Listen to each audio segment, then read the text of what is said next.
Hi, I'm Tuesday, and welcome back to Tuesdays with Tuesday. Today, we are going to be reading the next chapter of my novel, Taste. It's fantasy fiction, and if you have not seen the first several videos leading up to this point, you might want to check those out first, because you don't want to join a book midway through. That wouldn't be very fun. Today, we are going to be in chapter 31. Get cozy. I've got my dog right here, but she's a little bit off camera. There she is. She likes to read with me, but not on camera. Okay, ready? Chapter 31, First Day on the Death Job. Really? You want me to do it now? I thought this was more of a training day. I think I should watch you reap another person before I dive in. I was whispering to Mary Ann outside room 207 of St. John's Hospital.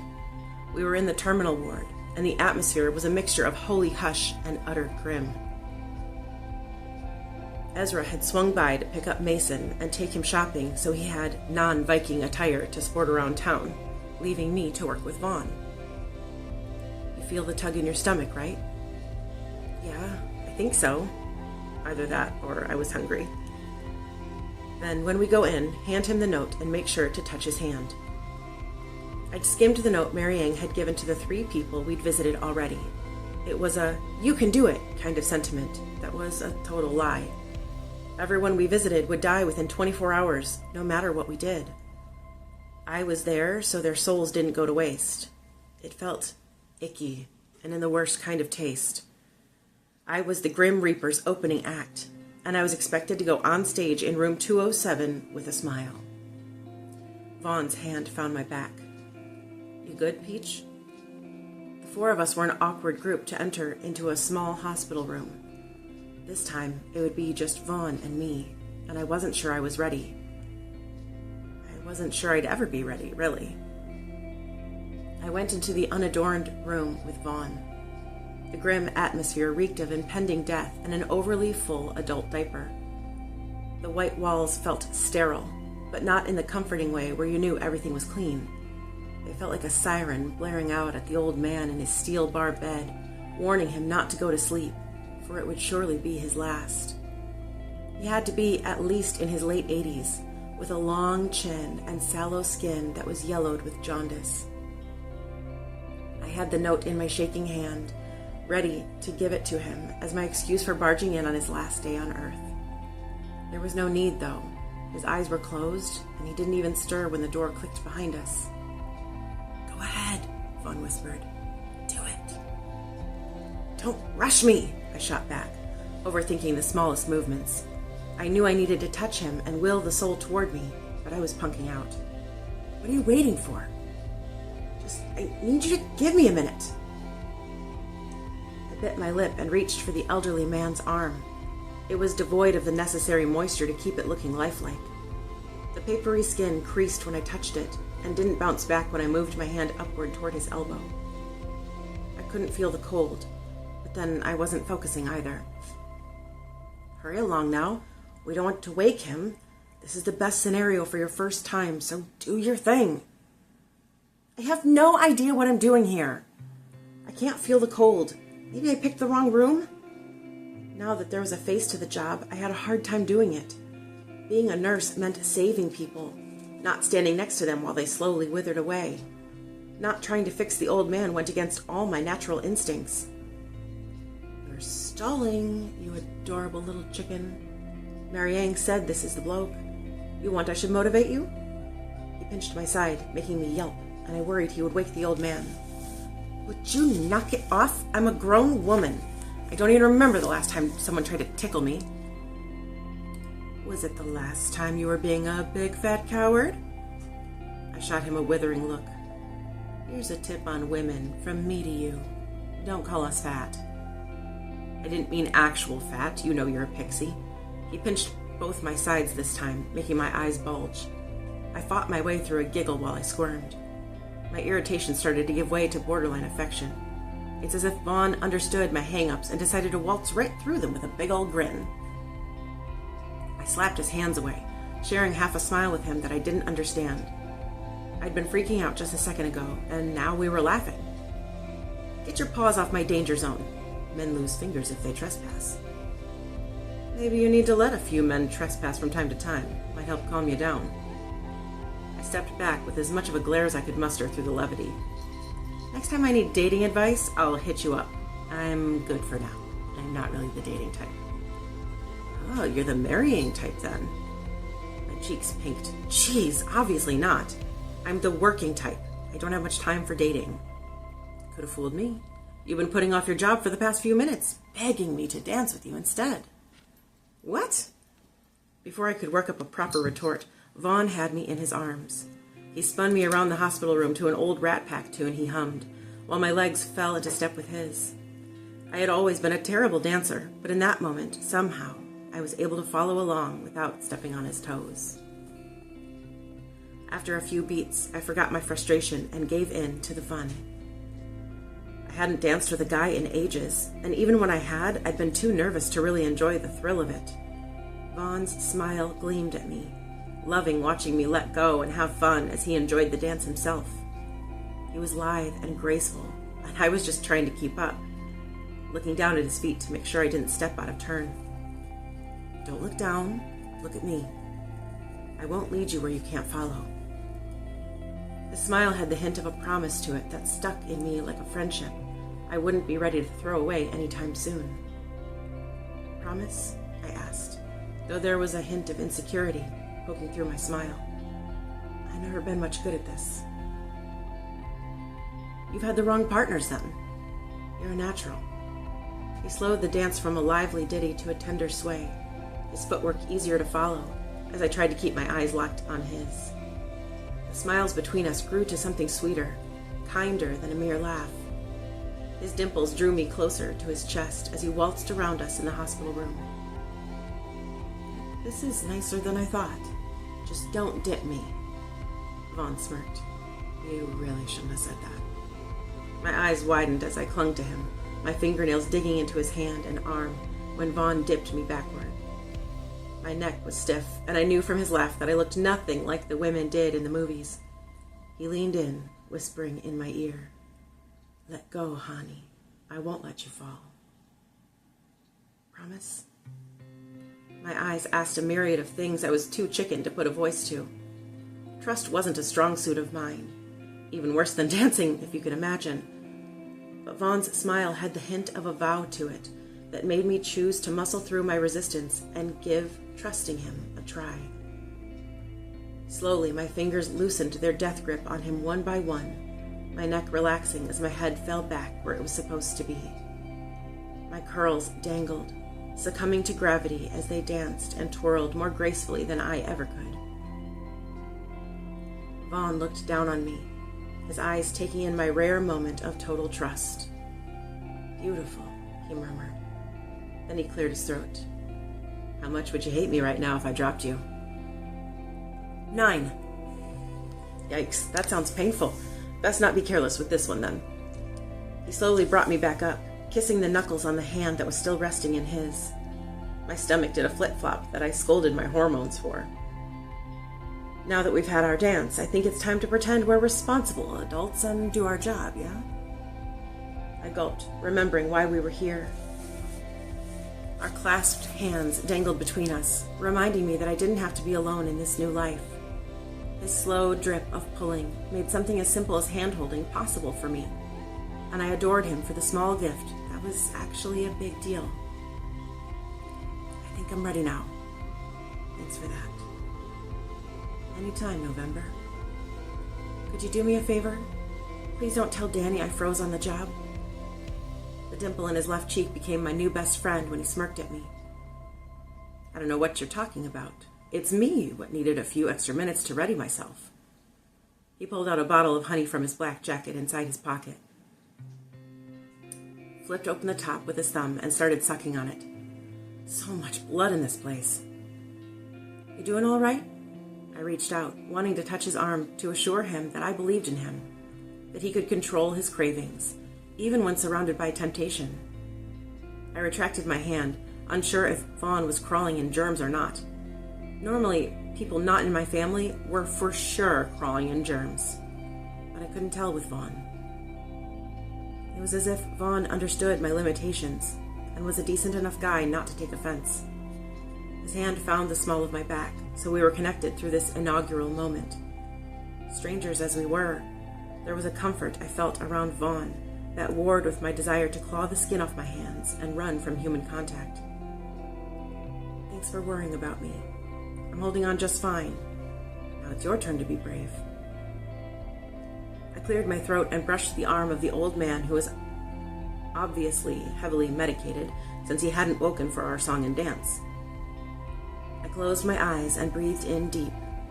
The next breath was deeper, and then I felt the cold.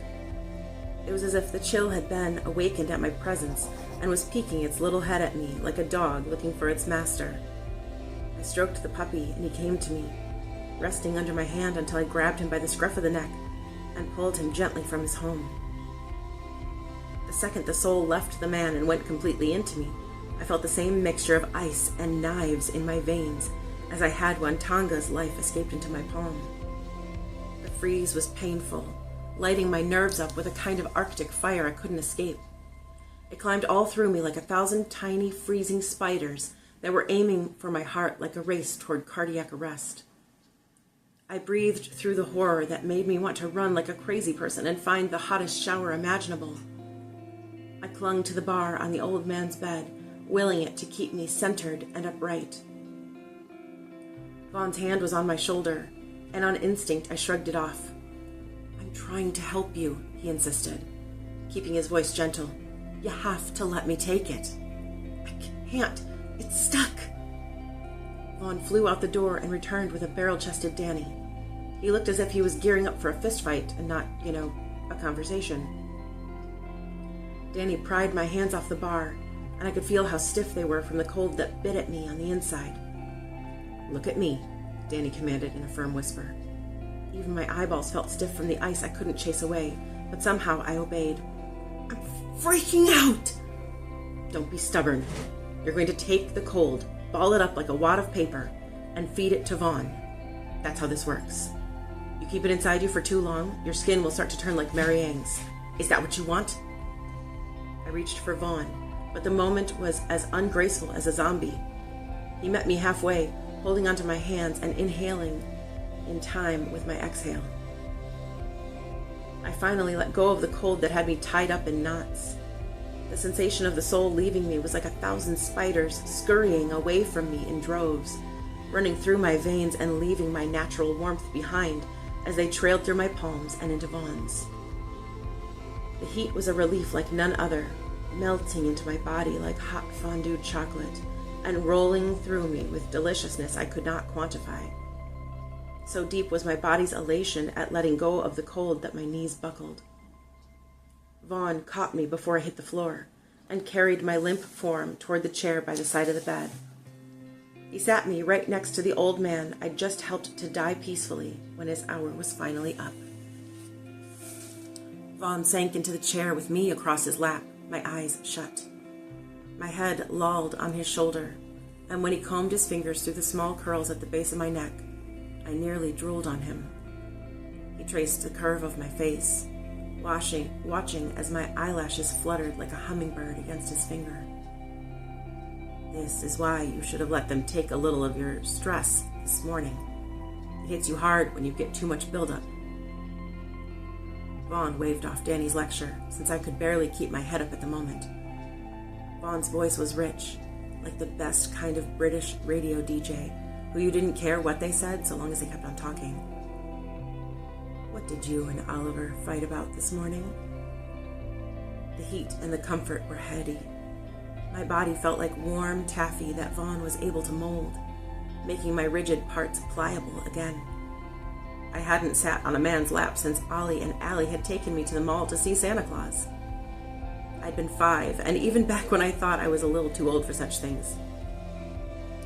"Just sibling stuff. Nothing big." His lips tickled my ear. "I know you're lying. I can feel how stressed you are. It's coming off you in waves." I moaned. "That feels..." His lips trespassed, capturing my earlobe and giving it a slight tug. "What did you fight about?" Bev.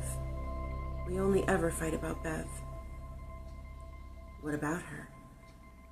So warm, I cooed, burrowing myself into his body, relishing the embrace. I couldn't remember my reasons for fending it off. I couldn't feel the sting of Bev or the loneliness I usually wore like a cloak.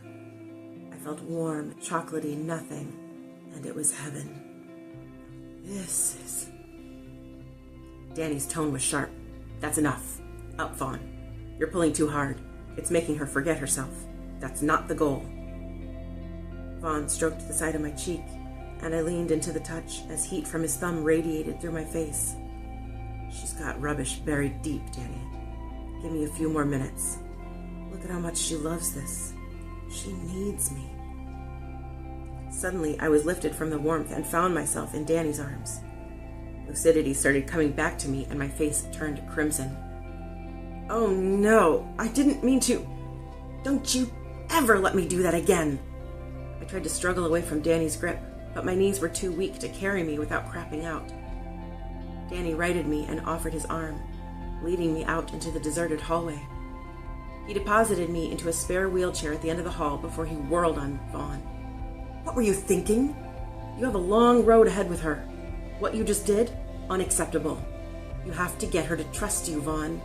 You have to get her to want to give you her secrets. Ripping that out of her? Look what you did. Typical Vaughn. Big personality bursts through the door, doesn't look to see who he's clobbered in the process. You used to be responsible. But this? You can't be a fool any longer. You're just as bad as the Reapers who ripped through all the other omens, took what they wanted and made them useless. Vaughn was incredulous and hyper-dramatic, his gestures big and wide. Oh, am I? Am I a date rapist? Is that where we're taking this? Come on, Danny. She's stubborn as a mule. No way were we going to meet our quota going this slow. My head hung, and not just because it was a chore to lift it. Vaughn was right. I was too stubborn, and it would mean I might suck at this job if I couldn't learn to work with him like I needed to. It had taken me a few months to trust Dr. Brendan. I guess we couldn't have that same grace period with reaping. You shouldn't have signed on for the job if you couldn't handle the work. That's your problem. You don't know how to work anymore. What happened to you? What happened to the big brother that raised us? It's all about shortcuts with you now. You think just because your life is shortened now that you're a half-vamp, you're allowed to take the easy road. Dealing with you is a full-time gig. Danny shoved Vaughn, who scowled, though I could tell he was inches away from shoving his younger brother back. Mary Yang squeaked as she wheeled me away from the dueling pistols and turned a corner. She stopped and knelt in front of me, slapping my cheeks to liven me up. Are you all right? Were you able to get the soul out of the gentleman in 207? Did it work? I blinked at her and nodded slowly. Does it always feel like this? No. Vaughn sucked much too hard. He's new at this. He didn't mean to. You'll get a rhythm down. Don't you worry. Danny's setting him straight. It takes more than doing it once to get it right. This is all part of the learning curve. Plus, Vaughn's on edge because this is a hospital, and no doubt he can smell the blood at every turn. Danny stomped toward us and jerked my chin up toward the light. He pried open my eyelids and grumbled to Vaughn, who sidled up beside him. Do you see this? Danny said to Vaughn in accusation. Her pupils are completely dilated. You took too much out of her at once. Now she's useless. Think, Vaughn. Think for once in your life. Vaughn's eyebrows pushed together in concern as he stared at my dazed expression. Easy, Danny. Instead of yelling like a wanker, how about you teach me how to not lobotomize her next time, yeah? Danny jerked the wheelchair in the opposite direction, wheeling me down to a room Marianne indicated on her left. In here.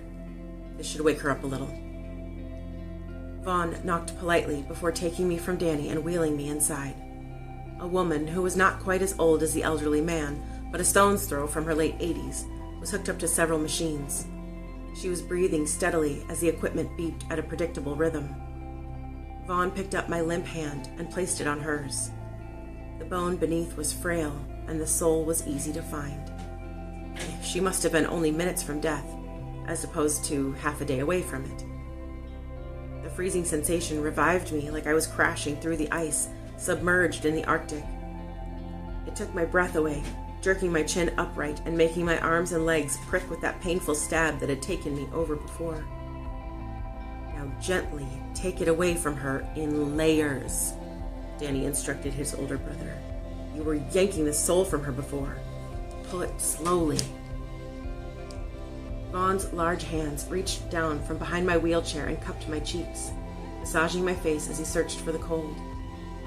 This time, the removal was gentle, like a carefully threaded needle. The warmth took its time moving through me, like a slow-moving molasses that replaced the utter sub-zero with a gradually building heat. The relief didn't deflate me into a puddle this time around, and I felt a little more myself. My breathing evened out, and I was able to sit upright on my own, feeling pleasantly toasty instead of frozen or roiling with chocolatey heat. Danny checked my eyes, and I batted his hand away from my face. That's better. Do it like that, and you're fine. Same thing when you're just pulling normal stress from her. Gentle. Slow. You can't take shortcuts, or you'll wreck everything, like you always do. You missed your calling. With sweet talk like that, you should have gotten a gig writing holiday cards. She is fine. I'm brilliant. Tell me how amazing I am to have done it perfect on my first official day. Come on. You know you're taking back a few of those "you'll never amount to anything" speeches. Danny harumphed and pushed past Vaughn toward the hallway. Vaughn crouched down in front of me, examining my forlorn and confused face the way a doctor would. Watching Danny be wrong about anything is one of my great joys in life. That he was wrong about me being a loser? So much the better. You're not a loser, Marianne assured him, her hand on his arm. Aw, thanks, little sis, he grinned, sending her after Danny. You all right, November? I swallowed, debating being pissed off and relieved that I wasn't at their mercy anymore. I opted for nodding, which felt more neutral than a tongue lashing or voicing my total anxiety that Vaughn could control me so easily. Good. We'll figure it out, all right? Our people need this to work, and I need not to be the screw-up anymore. Not many jobs out there for a vampire who refuses to transition. No one will hire me because they're afraid I'll go mental on the job and eat every human in sight. Can you be patient for a few days until we find a good rhythm? I need this, November. I leaned forward in the wheelchair, resting my elbows on my knees and covering my despondent expression with my hands. This is my life now? This is what I get? Vaughn was kneeling, but when his hand brushed over my shoulder to comfort me, I stiffened. He paused but kept his hand where it was. Don't worry, I'm not pulling a ton from you. Just practicing peeling back the layers. Is that all right? I wanted to say no, but something told me we needed the practice so he didn't lay me out again like he'd done before. Okay, but only a little and just for practice.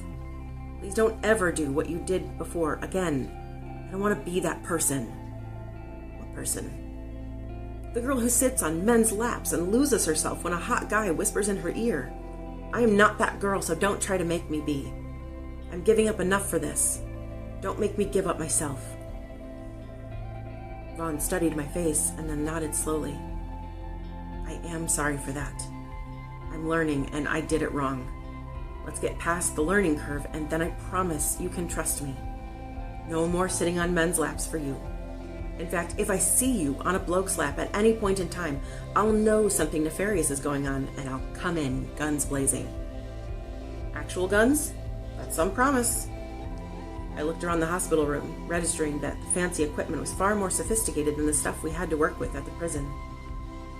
I swallowed hard, opting for blatant honesty. I don't like this. Being touched, being here, the whole thing.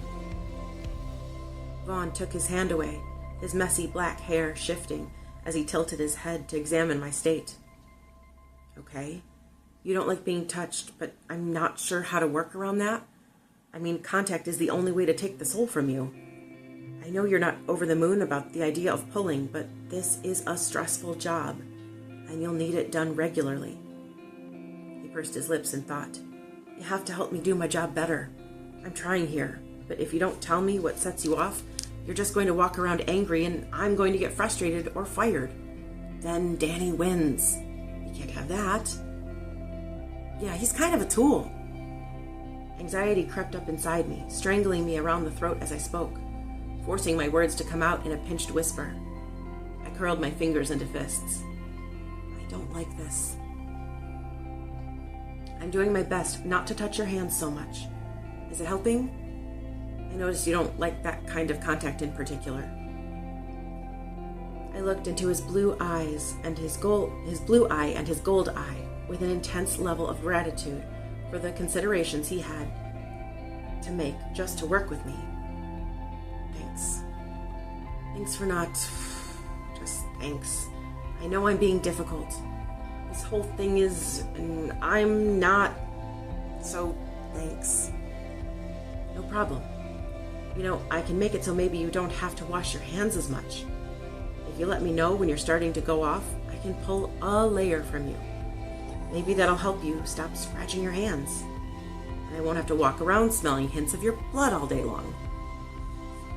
At mention of my tic, I wanted to gouge a rivulet down the back of my hand, but I resisted, gripping my elbows to hold myself in a hug I wish I didn't need. You notice that?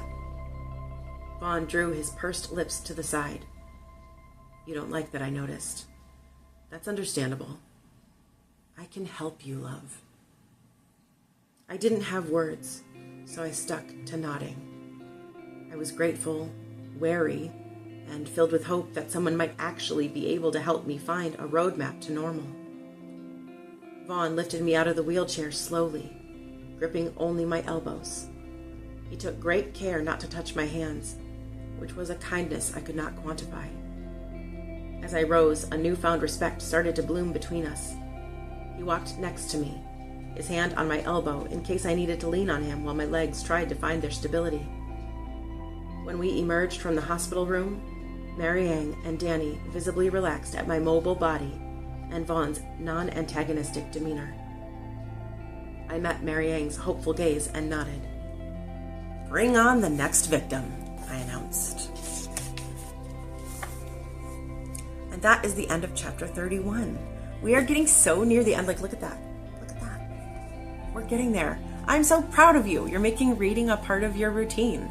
And I really hope you join me next Tuesday for Tuesdays with Tuesday, and I will read you the next chapter of my book,